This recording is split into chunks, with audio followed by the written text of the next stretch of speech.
আমি সংখ্যা পাঠ 3 সংখ্যাৰ সৈতে খেল পাঠটো পঢ়িম। পাঠটো পঢ়াৰ আগতে আমি কিছুমান বস্তুৰ বিষয়ে জানি ল'ব লাগিব। তাৰ ভিতৰত হৈছে উৎপাদক কি, গুণিতক কি, প্ৰকৃত উৎপাদক কি, অপ্ৰকৃত উৎপাদক, মৌলিক সংখ্যা কাক কয়, যৌগিক সংখ্যা কাক কয়, আৰু মৌলিক উৎপাদক কি। উৎপাদক কাক কয়? কোনো এটা সংখ্যাক যিবোৰ সংখ্যাৰে সম্পূৰ্ণকৈ হৰণ যায়, কোনো এটা সংখ্যাক যিবোৰ সংখ্যাৰে সম্পূৰ্ণকৈ হৰণ যায়, হৰণ যোৱা সংখ্যাবোৰকে কি বোলে? সংখ্যাটোৰ উৎপাদক বোলে। উদাহৰণ যদি চোৱা তেনেহ'লে 15 উৎপাদক কি? 1, 3, 5 আৰু 15। মই কি কৈছিলোঁ? কোনো এটা সংখ্যা মানে 15 যিবোৰ সংখ্যাৰে হৰণ যায় মানে 1, 3, 5 আৰু 15, এই হৰণ যোৱা সংখ্যাবিলাকক কি বুলি কোৱা হয়? সংখ্যাটোৰ উৎপাদক। আকৌ উদাহৰণ হিচাপে যদি আমি চাবলৈ যাওঁ 18ৰ উৎপাদক কি কি হ'ব? 1, 2, 3, 6 আৰু কি? 18 তেতিয়াহ'লে এতিয়া আমি উৎপাদকবোৰ কি কি বুলি গম পালোঁ? 1, 2, 3, 6 আৰু 18। এতিয়া অপ্ৰকৃত উৎপাদক সদায় 1 আৰু সংখ্যাটো নিজে হয়। অপ্ৰকৃত উৎপাদক 1 আৰু সংখ্যাটো নিজে হয়। প্ৰকৃত উৎপাদক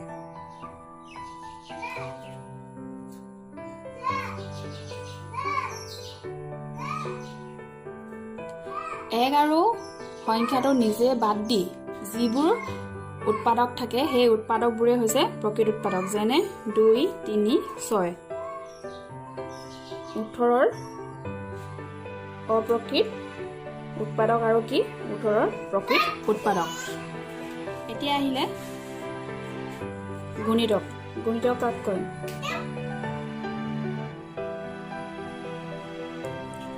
কোনো এটা সংখ্যাৰ লগত 1, 2, 3, 4, 5, 6 কৈ পূৰণ কৰি গৈ থাকিলে আমি যিবোৰ সংখ্যা পাই গৈ থাকিম সেই সংখ্যাবোৰকে কি বোলে? সংখ্যাটোৰ গুণিতক। উদাহৰণ দিছোঁ 5।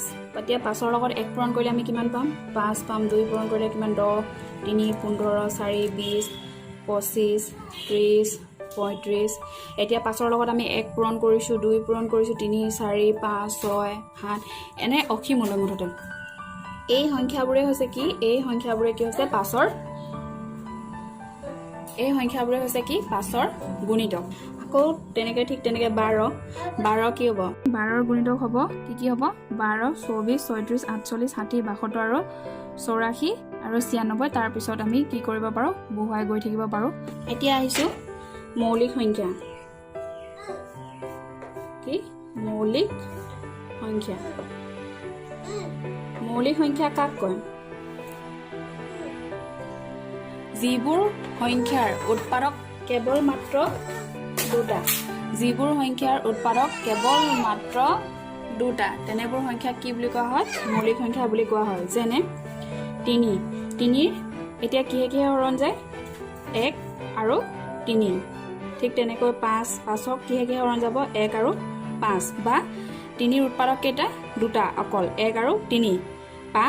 5ৰ উৎপাদক কেইটা হ'ব? 1 আৰু 5। ঠিক তেনেকৈ 7, 1 আৰু 7। ইহঁতক বেলেগ সংখ্যাৰে হৰণ কৰিব আৰু নোৱাৰি। ইহঁতক অকল 1 আৰু সংখ্যাটো নিজেহে হৰণ যাব। গতিকে এনেবোৰ সংখ্যাক কি বুলি কোৱা হয়? মৌলিক সংখ্যা বুলি কোৱা হয়। 1ৰ পৰা 100লৈ কেইটা মৌলিক সংখ্যা আছে তোমালোকে এনেকৈ বাছি উলিয়াবা। তাৰপিছত আহিলে যৌগিক সংখ্যা। এতিয়া যৌগিক সংখ্যা কাক কয়? যিবোৰ সংখ্যাৰ উৎপাদক 2টাতকৈ বেছি,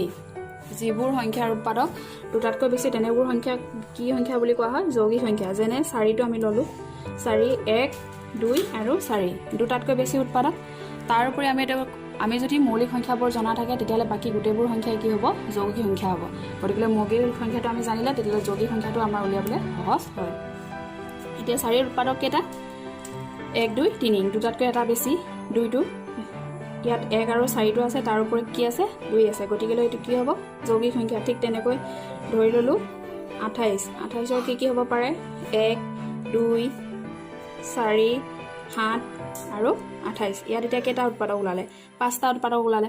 2টাতকৈ বেছি উৎপাদক। গতিকে 28টো কি হ'ব তেতিয়াহ'লে? যৌগিক সংখ্যা। এতিয়া আহিলে যুগ্ম সংখ্যা।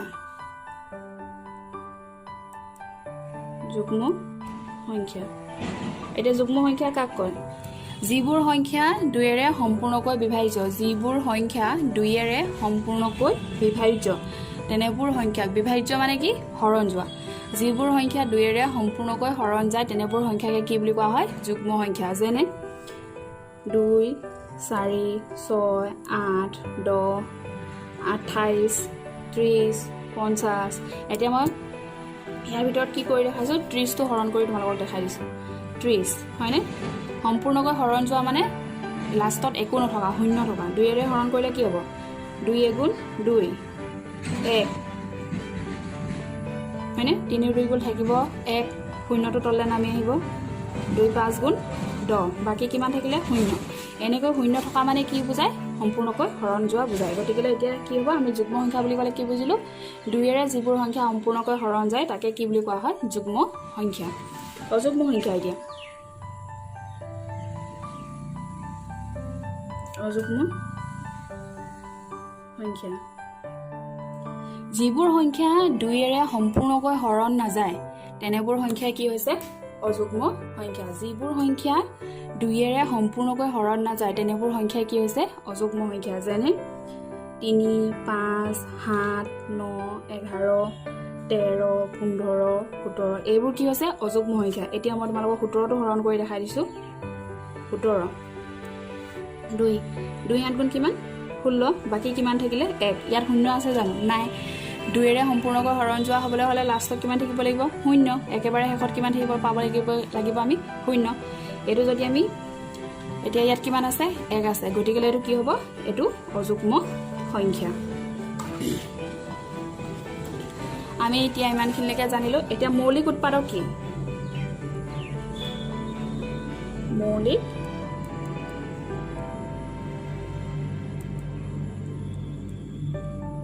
উৎপাদক, মৌলিক উৎপাদক কি? ইয়াত এতিয়া তোমালোকে যদি চোৱা ইয়াত দুটা শব্দ অলৰেডি সোমাই আছে। উৎপাদক কি তোমালোকে অলৰেডি জানিলা। যিবোৰ কোনো এটা সংখ্যাত যিবোৰ সংখ্যাৰে হৰণ যায় সেই হৰণ যোৱা সংখ্যাবোৰে কি হৈছে উৎপাদক। সেই উৎপাদকবোৰ হ'ব কিন্তু কি হ'ব লাগিব মৌলিক হ'ব লাগিব, যাৰ নেকি অকল কেৱল দুটা উৎপাদক হ'ব লাগিব, তেতিয়াহে কি হ'ব এইটো মৌলিক উৎপাদক হ'ব। এতিয়া উদাহৰণ দি বুজাই দিছোঁ। ইয়াত 18টো কি হ'ব 18 উৎপাদক কি হ'ব 1 2 3 6 9 আৰু কি 18। ইয়াত এতিয়া মৌলিক সংখ্যা কেইটা আছে? ইয়াত এতিয়া মৌলিক সংখ্যা কেইটা আছে? দুটা আছে। কি আছে মৌলিক উৎপাদক? তেতিয়াহ'লে কি হ'ব অকল 6 আৰু 9টো যৌগিক সংখ্যা, 18টো যৌগিক সংখ্যা, কাৰণ ইহঁতৰ উৎপাদক দুটাতকৈ বেছি। ইয়াত অকল তেতিয়াহ'লে মৌলিক উৎপাদক কি হ'ব 2 আৰু 3। এতিয়া 18ৰ মৌলিক উৎপাদক কি হ'ব? মৌলিক উৎপাদক হ'ব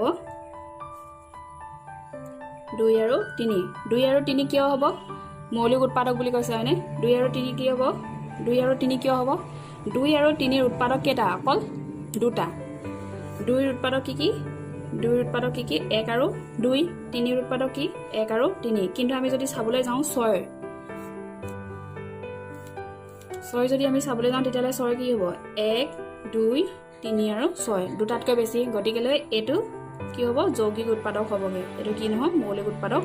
3 নম্বৰ পাঠটোত মৌলিক সংখ্যা, যৌগিক সংখ্যা, যুগ্ম সংখ্যা, অযুগ্ম সংখ্যা, উৎপাদক, গুণিতক, প্ৰকৃত উৎপাদক আৰু অপ্ৰকৃত উৎপাদক কি কেনেকৈ উলিয়াব লাগে সেইবোৰ শিকিছিলোঁ। 3 নম্বৰটো তেতিয়া সেইটোৱে কৈছে। 1 নম্বৰ আৰু 2 নম্বৰটো তোমালোকক অলৰেডি শিকোৱা হৈ গ'ল।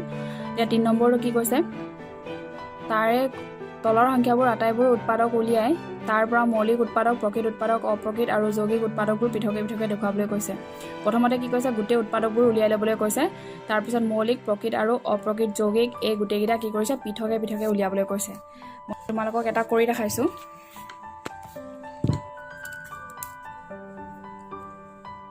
নম্বৰ এ। এতিয়া 3 নম্বৰ এ প্ৰথমতে কি দিয়া আছে 60 দিয়া আছে হয়নে? এতিয়া 60ৰ উৎপাদকবোৰ কি হ'ব তোমালোকক মই এটা সহজ পদ্ধতি শিকাই দিছোঁ গোটেই উৎপাদকবোৰ উলিয়াবৰ বাবে। তোমালোকে 5ম শ্ৰেণীত ছুটি নিয়মেৰে হৰণ কৰা শিকিছিলা হয়নে? গতিকেলৈ এই ছুটি নিয়মে হৰণ কৰাৰ পৰা আমি কি কৰিব পাৰোঁ গোটেই উৎপাদকবোৰ উলিয়াব পাৰোঁ। 2 30 60 2 3 গুণ কিমান 6 আৰু 2 শূন্যটো তললৈ নামি আহিব হয়নে 2 গুণ 2 ইয়াত 3 ৰ পৰা 2 গুচি গ'ল কিমান বাকি থাকিলে 1 বাকি থাকিলে 2 5 গুণ কিমান হ'ব 10 15 এতিয়া কি নহয় 2 ৰে হৰণ নাযায় গতিকে কি হৰণ যাব 3 3 5 গুণ কিমান 15 এতিয়া ইয়াৰ পৰা চোৱা আমি কেনেকৈ গম পাম 60 ৰ উৎপাদকবোৰ 60 হয়নে 30 ৰ লগত 2 পূৰণ কৰিলে আমি কিমান পাম 60 প্ৰথমতে 1 পূৰণ 60 পাতি লৈছো 1 পূৰণ 60 হ'ল আকৌ 60 সমান কিমান হ'ব 2 30 ৰ লগত কিমান পূৰণ কৰিলে 60 পাম 2 পূৰণ কৰিলে 2 পূৰণ কিমান 30 তাৰ পিছত কি হ'ব 15 ৰ লগত কি পূৰণ কৰিলে 60 পাম এটো 15 ইয়াত আছে হয়নে 2 দুগুণ কিমান 4 আৰু এটা 5 হয়নে 5 তো ইয়াত দিয়া আছে এটো 5 3 দুগুণ কিমান 6 6 দুগুণ কিমান 12 দিলে 5 পূৰণ 12 কিমান 5 12 60 3 দুগুণ 6 হয়নে 3 দুগুণ 6 5 দুগুণ কিমান 10 হল আমি এনেকৈ যদি ছুটি নিয়মেৰে হৰণ কৰি লওঁ তেতিয়াহলে কি হয় আমি গোটেই আটাইবোৰ উৎপাদক উলিয়াবলৈ আমাৰ কাৰণে বহুত সহজ হয় কিন্তু আমি যেতিয়া এনেকৈ তোমালোকৰ ক্ষেত্ৰত কথা কৈছো এনেকৈ 60 টো যদি হয় কিহে হৰণ যাব বুলি আমি ভাবি থাকোতে যাব গতিকে ছুটি নিয়মেৰে আগতেকে হৰণ কৰি ল'বলৈ চেষ্টা কৰিবা আৰু ছুটি নিয়মেৰে হৰণ কৰাটো যদি বুজি পোৱা নাই তেতিয়াহলে মোক সুধিব পাৰা তোমালোকে এতিয়া 60 তেতিয়াহলে গোটেই উৎপাদকবোৰ কি হ'ব 60 ৰ উৎপাদকবোৰ হ'ব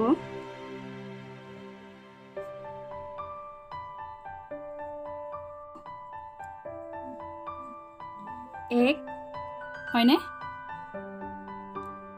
4 5 6 10 12 15 30 আৰু কি 60 হয়নে এটো 60 এতিয়া অপ্ৰকৃত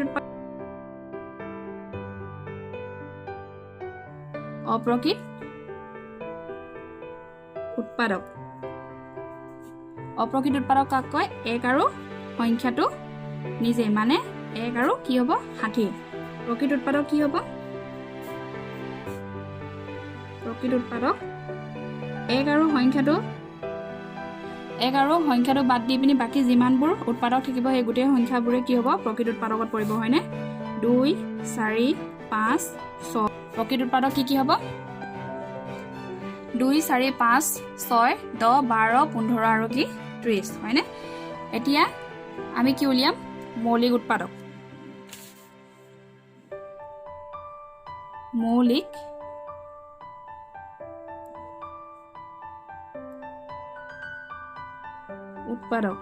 আমি মৌলিক উৎপাদক তেতিয়ালে যোৱাকালি কি বুলি কৈছিলো মৌলিক উৎপাদক কাক কয় যাৰ উৎপাদক কেৱল মাত্ৰ কেটা দুটা যাৰ উৎপাদক কেৱল মাত্ৰ দুটা তেনেবোৰ সংখ্যা কি হৈছে মৌলিক সংখ্যা তেতিয়ালে মৌলিক উৎপাদক হ'বলৈ হলে কি হ'ব লাগিব 2 উৎপাদক কেটা দুটা হয়নে আৰু কি হ'ব 5 ৰ উৎপাদক কেটা দুটা 1 আৰু 5 হয় আৰু কিবা থাকিলে নেকি মৌলিক উৎপাদক হ'ব পৰা 1 টো নপৰে 2 4 4 5 বাকি গোটেইবোৰ কি হৈছে যৌগিক উৎপাদক হয়নে যৌগিক উৎপাদকবোৰ 2 আৰু 5 ক বাদ দি বাকি গোটেইবোৰ কি হ'ব যৌগিক উৎপাদক 4 6 10 12 15 30 60 এইবোৰ কি হ'ব 4 6 12 15 30 আৰু 60 এই গোটেইবোৰ কি যৌগিক উৎপাদক তোমালোকে 360 টো উলিয়াবলৈ টান পাবা নিশ্চয় এটো অকমান ডাঙৰ আছে গতিকে মই 360 টো মই তোমালোকক উলিয়াই দিছো 360 মই প্ৰথমতে কি কৰিছিলো ছুটি নিয়মেৰে হৰণ কৰি ল'বলৈ কৈছিলো হয়নে 360 2 গুণ 2 2 8 গুণ 16 0 2 9 গুণ 18 0 2 4 গুণ 8 2 5 গুণ 10 2 2 গুণ 4 2 ৰে 45 হৰণ নাযায় গতিকে কি হৈ যাব 3 ৰে যাব 3 গুণ 3 3 5 গুণ 15 আৰু এটা যাব 3 5 গুণ 15 এতিয়া আমাৰ কাৰণে উলিয়াবলৈ সহজ হৈ যাব 360 সমান কিমান 1 পূৰণ 360 দ্বিতীয়তে কি হ'ব 2 পূৰণ 180 4 পূৰণ 90 8 পূৰণ 45 8 3 গুণ 24 24 ইনটু 8 2 দুগুণ 4 4 দুগুণ 8 8 3 গুণ 24 24 লগত 15 পূৰণ কৰিলে কিমান হ'ব 380 হলনে তাৰ পিছত 5 পূৰণ কিমান 72 হল এই গুটেইখিনি কি হ'ব এতিয়া ইয়াৰ কি হ'ব উৎপাদক আৰু আছে 6 পূৰণ 60 9 পূৰণ 40 হ'ব 10 পূৰণ 36 হ'ব 12 পূৰণ কিমান 30 হ'ব এতিয়া তেতিয়ালে 36 ৰ উৎপাদকবোৰ কি কি হ'ব 36 ৰ উৎপাদকবোৰ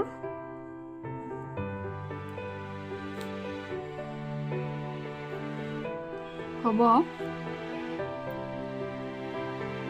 1 2 4 8 5 6 9 10 12 15